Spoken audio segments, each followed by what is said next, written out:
What's going on, everybody? This is Afro Think Tank. You want to know how absolutely terrible the so-called American government, right, has been to African Americans?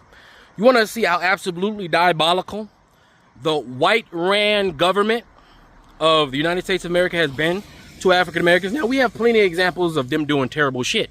Terrible shit in the past, terrible shit as we speak right now, right? And also financing and paying for and advocating for other countries like Israel to do effed up shit, right? Now, I'm going to show you this this very untold story about how the U.S. government experimented on an entire community of African Americans in order to practice biological warfare on the Russians. You see, when the white Americans were trying to kill millions and millions or hundreds of thousands, however they felt that day, of white European Russians, they say, hey, what better group of people to practice on than a bunch of African Americans? We don't like them anyway. We've been trying to kill them off from the beginning, so why not do that, okay? And I'm going to show you something I guarantee you never heard of. I guarantee you never heard about it, and you will see. Keep in mind, these are the same people who justified slavery. These are the same people who justified killing 70, 80,000 people in Palestine. These are the same people who would drop nuclear bombs on people in Japan. These are the same people who will kill 1 million people in Iraq. If you sit back and just think how viscerally savage these barbarian Europeans are, it's gonna have to, like, at some point in a thousand years in the future, they're gonna have to write down in the history of humanity how absolutely devilish and demonistic and horrible this parasitic group of hominids were when they existed. And this is probably why they are going extinct, because this type of virus bacterial infection on the earth should not be allowed to exist any longer than it already has. For whatever reason, nature in this situation created these viruses that should never have existed on earth. But for whatever reason, the evil that they have produced was probably for some goddamn reason. Now that reason seems to be up because nature is trying to snatch them out of existence, which I'm all for as a real human, all right? And I hope you guys are for it too. If you are human, you will be for it too. Nobody likes mosquitoes. If we can get rid of mosquitoes, we would. But mosquitoes do have a purpose. And those savage, vicious, barbarian Neanderthals had a purpose. And it's to be as fucking disgustingly evil and heartless and inhuman as they possibly can. And they have displayed that, right? So anyway, you guys watch this presentation you're about to see and tell me what you guys think in the comment section. This is Afro Think Tank. Learn some, teach some. I'm out. Now to a News Nation exclusive investigation into a secret government experiment that was carried out in St. Louis. Residents tell us they still remember a mysterious fog. Children would run through it. Mothers would try and close their windows against it. For decades, they all had questions, and now we're seeking answers. The United States Army now admits that it sprayed a chemical that contained cadmium, a known carcinogen, on a neighborhood of more than 10,000 people. Critics say this was done with no warning and no consent. Well, tonight we return to the site of that demolished neighborhood and speak with former residents who believe the government turned them into human test subjects. Although the Army admits that the test happened, it is not admitted to harming the residents. News Nation's Natasha Zuvez investigates what was in the fog and why the truth may still be buried. The fog drifted through the streets like a ghost. That's exactly what it looked like, a thick fog. It was summertime and it was hot. We would just run through it as fast as we could and try to just cool ourselves off. It stuck to you. The spray was so foul as far as the odor. It made some of us have headaches, nausea, dizziness. That's what I remember. It made me sick. It wasn't the weather. It was an eerie smoke descending from rooftops, rolling from the backs of trucks. Regular flatbed truck, but it had a big machine on the back. And it had a big nozzle that really sprayed a fog you couldn't even see through. It was that thick. And it really, we felt it as it would adhere to our skin. And as far as the guys on top of the buildings, they tried to portray them to us as maintenance workers. But we was like, what is a maintenance worker doing? And basically a hazmat suit. And they had masks and goggles. In the 1950s and 60s, in secret, the U.S. Army sprayed zinc cadmium sulfide into the air of a St. Louis housing project, a largely black neighborhood called Pruitt-Igoe. It was a lose-lose situation for us in Pruitt-Igoe. We were subjects. We were subjects. They didn't ask for our permission. We didn't ask for them to spray us. My government used me like I was a guinea pig. We're standing at where Pruitt-Igoe used to be here in St. Louis, and it's hard to believe more than 10,000 people used to live here. As we bring our drone up, you can see it's mostly just an empty lot now, overgrown with trees. This used to be filled with 33 high-rise buildings. It was all demolished in 1976. And according to the National Research Council, St. Louis was chosen for spraying experiments because it had similar characteristics to Soviet targets like Moscow in terms of population density and terrain and proximity to a river. The government now admits to a secretive series of Cold War tests, including one dubbed large area coverage.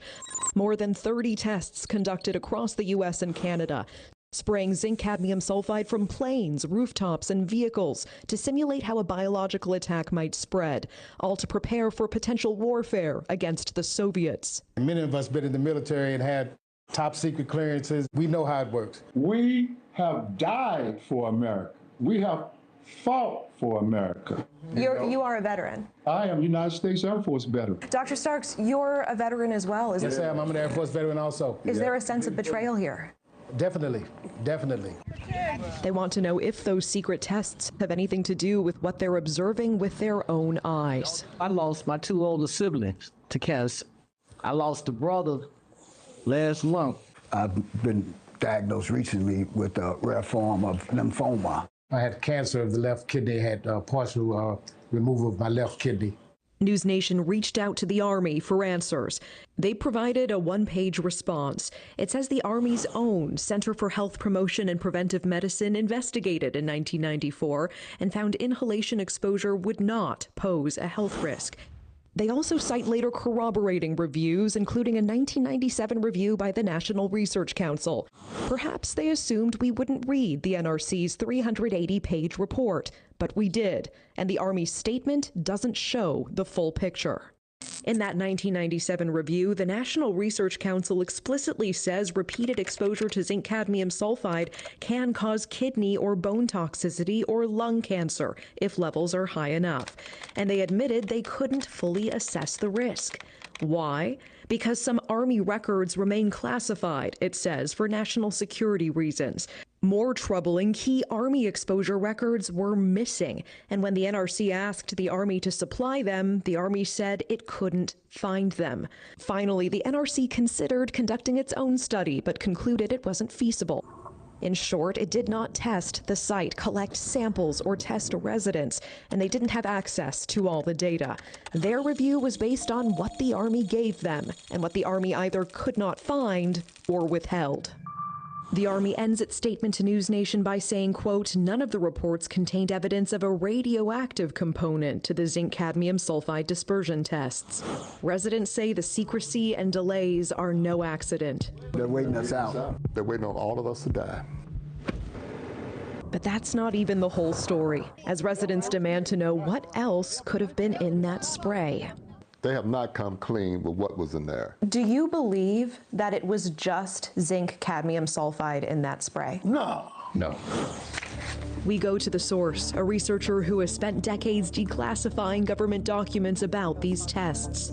Do you believe the U.S. government sprayed some kind of radioactive material on the residents of St. Louis? I believe that they did. And the government's surprising response to our request to declassify information. I mean, what the hell? Plus, renowned activist Erin Brockovich weighs in. Do you think there's been a lie here, a cover-up here? It sure looks that way. The residents are asking for an apology from the government for being experimented on. They are asking for compensation for health studies for themselves and their children. They're also asking for transparency. They want the government to release all the documents about the spraying. So, Elizabeth, tomorrow night on your show, we will go on a journey to try to declassify the one government document that a key researcher tells us she has never been able to expose. And we take the investigation to Erin Brockovich. For the residents still here, still fighting, the question is whether they will get any answers before it's too late. Elizabeth. Well, they'll have a better chance of it with you on the case. Natasha Zuvez, thank you so much. In part one of our News Nation investigation last night, we uncovered a mysterious fog that once drifted through a St. Louis neighborhood, one that residents still remember decades later. It made some of us have headaches, nausea, dizziness. They didn't ask for our permission. We didn't ask for them to spray us. My government used me like I was a guinea pig. They're waiting us out. They're waiting on all of us to die. The government admits it sprayed a chemical that contained cadmium, a known carcinogen, critics say without warning and without consent. They sprayed it on a neighborhood of more than 10,000 people, but now years later, residents are getting sick, some with rare forms of cancer, and they're asking what else might be hidden from them. Specifically, what else could have been in that spray? News Nation's Natasha Zuvez picks up the investigation from here. We're on our way to meet with a researcher right now who has dedicated her career, decades, to declassifying documents and trying to figure out what exactly happened here in the city of St. Louis and what exactly was in that spray.